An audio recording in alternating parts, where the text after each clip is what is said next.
सब देखने और सुनने वालों की खिदमत में मोहब्बत भरा सलाम। नाज़रीन, रोज़ाना प्रोग्राम भी करते हैं हम लोग, आपको बताते भी हैं कि ये जो बैरून ममालिक भेजने वाली माफिया है, इनसे बचें।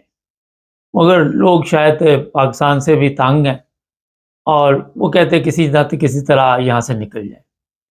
अच्छा, हुआ ये कि 5 लोग गिरफ्तार हुए गुजरांवाला और गुजरात से, और ये एजेंट थे।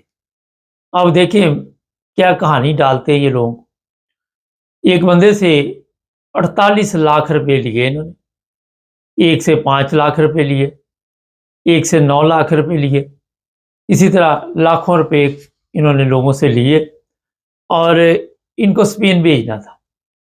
कुछ को स्पेन भेजना था, एक को इटली भेजना था, एक को सऊदी अरब भेजना था। और भेजना कैसे था कि कश्ती के ज़रिए। पहले इन्हें बताया गया कि आपके असली वीज़े होंगे, आप बेफ़िक्र होके ऐसे जाएँगे जैसे वहाँ आपको दावत दी गई है। और फिर इनको किसी जगह ले गए और वहाँ से कश्ती में कहा कि जनाब यहाँ से आपने कश्ती पे जाना है। उन्होंने कहा जी हमने कश्ती पे नहीं जाना, आपकी हमारी बात ये हुई थी कि आप बाई एयर जाएँगे, इज़्ज़त के साथ जाएँगे, क्योंकि हमने भी वहाँ पे जिस तरह ये बाग दिखाते हैं जैसे वो नान के नहीं जानते लोग। खैर, ये लोग कश्ती पे सवार नहीं हुए और ये वापस आ गए पाकिस्तान। पाकिस्तान आके इन्होंने मुतालबा किया कि हमारे पैसे वापस दिए जाएँ। उन्होंने कहा जी हमने आपको कहा था कि आप कश्ती पे बैठें, आप कश्ती पे नहीं बैठे तो पैसे गए आपके, हमारे पास पैसे नहीं है।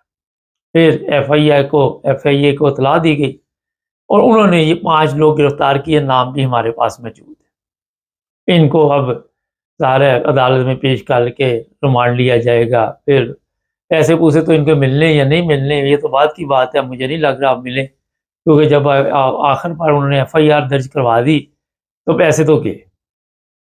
अपनी भी इन एजेंटों ने ज़िंदगी बर्बाद कर ली, शायद वो पैसे पुलिस को देके या एफआईए को देके खुद तो बाहर आ जाएँ, मगर इन गरीबों की भी ज़िंदगी तो तबाह कर दी। और सऊदी अरब 9 लाख में जो भेज रहे थे साहब, वो भी पकड़े गए।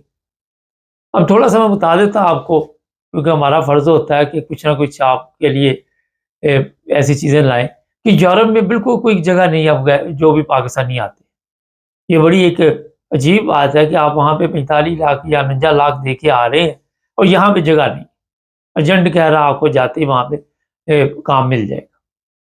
जो लोग स्पेन में रहते हैं, उनसे ज़रा पूछिए या वो कॉमर्स में लिखें कि यहाँ पे जो लोग आते हैं, उनके साथ क्या सलूक होता है, किस तरह वो ज़िंदगी यहाँ पे गुज़ारते हैं। मैंने कई देखे हैं अभी भी, मैं भी जाता रहता हूँ। आज भी वो इस तरह के काम कर रहे हैं, जिनका शायद वो तसव्वुर पाकिस्तान में भी नहीं करते। ये सोचने वाली बात है। और कई ऐसे हैं जिनको आज तक पेपर नहीं मिले वहाँ। मैं यूरोप में कई जगह पे घूमता रहता हूँ, मुझे पता है लोगों के पास पेपर भी नहीं होते, वो काम लगे हुए हैं, पीछे पैसे भेज रहे हैं, और पीछे वो याशी कर रहे हैं या यहाँ पे किस हालत में है, अगर मैं आपको बता दूँ, तो आप भी सर पकड़ के बैठ जाएँ। मैं ऐसे लोगों को जानता हूँ, जो सारा दिन मज़दूरी करते हैं और फिर ऐसी जगह सोते हैं, अगर उनके बच्चे उनको देख लें, तो शायद उनको रहम आ जाए अपने वालिद के ऊपर, कि सबसे जो घर की जिसे आप तहखाना कह लें या ऐसी जगह होती है, वहाँ पे आप वो अपना रात को सो जाते जाके किसी तरह रात गुज़ार लें। कई ऐसे 3-3 माह, 4-4 माह, 5-5 माह एक ही जगह काम कर रहे हैं। उन्होंने बाहर की दुनिया नहीं देखी, बाहर और क्या रहा। ईद आई, शब-रात आई, कुछ भी आया उनको पता ही नहीं। ये वो गैर कानूनी लोग हैं। दूसरी तरफ या स्पेन है, जर्मनी है, इंग्लैंड है, जो गैर कानूनी तौर पे लोग आ रहे हैं, उनके लिए रास्ते बंद करने के लिए लोग सड़कों पे आ रहे हैं। लोग कह रहे हैं कि इन्हें दाखिल ना होने दिया जाए, और जो वीज़े लेके आ रहे हैं उनकी भी जाँच पड़ताल की जाए और उनको वीज़ा देने से पहले सोचा जाए। और ये जितने एजेंट होते हैं इनके पास कुछ नहीं होता, ये सब्ज़ बाग दिखाते हैं।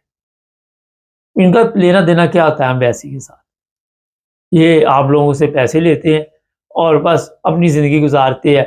आप इनकी बदकिस्मती है ये पकड़े गए कि आगे कोई मुर्गा नहीं फँसा, नहीं तो उससे कुछ पैसे लेके आपका मुँह बंद करके तो अपनी ज़िंदगी इसी तरह गुज़ारते रहते हैं।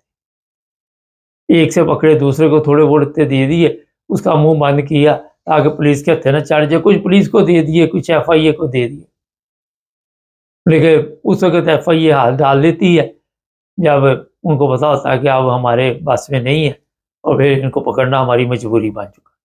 सिस्टम मजबूरी पे जो चल रहा पाकिस्तान का पूरा। तो यहाँ पे आके कोई इस तरह की जो लोगों के ज़हन में होता है, पैसे आप कमा लेंगे, छुप के कमा लेंगे, फिर पीछे जो पैसे भेजे जाते हैं वो भी देख लें। मैं कल ही देख रहा था, बूढ़ा बाप सारी ज़िंदगी कमा के बच्चियों को दिया, जायदादें बच्चियों ने फ्रॉड के साथ अपने नाम करवा ली, बाप को घर से निकाल दिया, वो भी बाप लावारिस फिर रहा है, और वो भी मुख्तलिफ सोशल मीडिया के इदारों के पास जा रहा है कि मेरी मदद। ये हालत हो चुकी है, ये हालत उस पाकिस्तान की हो चुकी है जहाँ से आप ना रह सकते हैं और ना वहाँ से निकल सकते।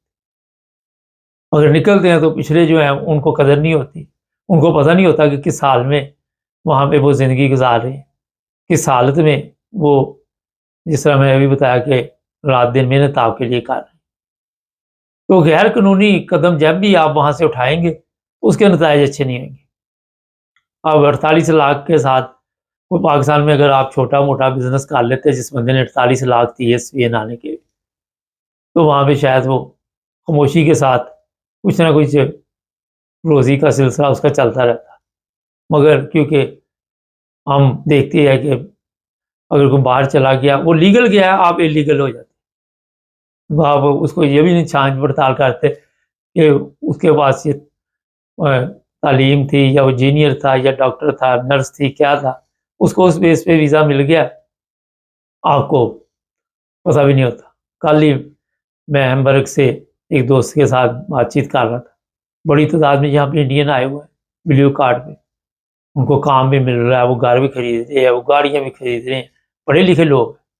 हमारे वहाँ पे मज़ारों पे जाएँ, पीरों से मांगें, फ़कीरों से मांगें, फ़कीरों से मांगते मांगते आपको भी पूरी कौम को फ़कीर बना दिया हुआ है। आपको भी समझ नहीं आती कि कौन बंदा ठीक है, कौन गलत है, पैसे पकड़ा दिए और बाद में मुसीबत में पड़ गए। आज के दौर में पाकिस्तान जैसे मुल्क में तो आम आदमी, गरीब आदमी है, उसके लिए तो 48 लाख रुपए बहुत ज़्यादा रकम है, जिसने 5 लाख दिए उसके लिए बहुत ज़्यादा होगी। तो ये जो FIA देखते हैं, रोज़ाना पकड़ती हुई है, फिर ये लोग बाहर आ जाते हैं, फिर पकड़े जाते हैं। कई जगह तो ख़वातीन भी एजेंट बनी हुई हैं, इनसे बचें और खुदा के वास्ते। अब वो यूरोप के हालात नहीं रहे जो आपके ज़हन में है। यहाँ पे आप आएँ, आपका केस वगैरह ना चले, अब वो तो केस भी करवाना मुसीबत बन रही है। कई यूरोपियन ममालिक जो हैं सियासी पनाह बंद कर रहे हैं। वो यहाँ जर्मनी में देख लें, बड़ी तादाद में कमी हुई है सियासी पनाह वालों की, बॉर्डर पुलिस है, हर जगह पे पुलिस है, चेकिंग है, वो पकड़ते हैं, वापस भेज देते हैं। जिस मुल्क से आए हैं, जिस मुल्क में आप गए हैं वहाँ से ही वापस। यहाँ जर्मनी में बड़ी तादाद में लोगों को वापस भेजा जा रहा है।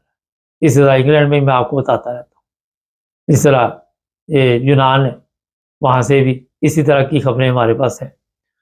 तो अपने पैसे ज़ाया ना करें, अगर आप में क्वालिटी नहीं है तो वहीं बाकी की ज़िंदगी गुजार लें। अगर 30-40 साल गुजर गए तो बाकी भी जो ज़िंदगी अल्लाह ने दी है वहाँ पे उन्हीं पैसों के साथ गुजारें, ना रिस्क लें, ना अपनी जान। अब ये कश्ती पे क्यों नहीं बैठे, इनको पता था ये डूब जानी है, तो डूब तो वैसे भी आप गए थे। जब आप एजेंट को पैसे देते, गर्क तो वैसे उसी वक्त आप हो गए, उसके बाद तो आपको होश ही नहीं आना ना। तो जनाब, मैंने ये कल भी प्रोग्राम किया था कि इंग्लैंड की सड़कों पे लाखों लोग इस वक्त आए हुए हैं कि इन लोगों को बाहर निकालो। वो तो कहते लीगल को भी निकालो, वो कहते जो यहाँ रहते हैं उनको भी निकालो। वो बड़ी एक एक दिन का नहीं है, रोजाना एहतजाज शुरू हो गया वहाँ पे। गवर्नमेंट वहाँ पे कितनी देर तक हालात का मुकाबला करती है, कब तक ये चलेगा। तो यही आखिर पे कहूँगा कि किस्मत माड़ी हमारे मुल्क की किस्मत तो ठीक थी, हमारे जो हुक्मरान थे उन्होंने मुल्क का भी बेड़ा गर्क कर दिया, आवाम का भी बेड़ा गर्क कर दिया। दर बदर की ठोकरें खाने के लिए सब मजबूर हुए। यहाँ पे अगर लोगों के पास पेपर हैं, अगर फर्ज करे कोई ऐसे जिस तरह एहतजाज हो रहे हैं, हंगामे शुरू हो जाए तो मुल्क छोड़ के ही भागने पड़ते हैं। कहाँ जाएंगे ये लोग? इसलिए कहीं ना कहीं और भी बंदोबस्त रखें, एक जगह वही ना बैठे रहें। चैनल को सब्सक्राइब करें, जुड़े रहे हमारे साथ ताकि और भी प्रोग्राम